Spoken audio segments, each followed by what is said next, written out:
So if your Google Tasks list feels overwhelming in 2026, yeah, the real fix isn't adding more tools. It's learning how to prioritize properly so you always know what to do first.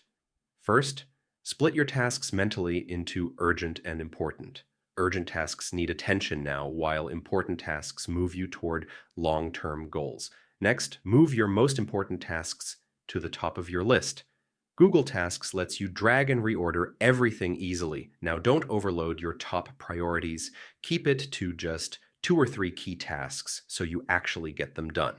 Next, assign due dates to your priority tasks. This helps you turn priorities into a clear schedule instead of just ideas. If a priority task is too big, break it into subtasks so you can actually start it without feeling overwhelmed. Now, review your list every day. What was important yesterday might not be important today, so adjust your priorities regularly. Finally, sync with Google Calendar so your high priority tasks show up visually in your daily schedule. And that's it.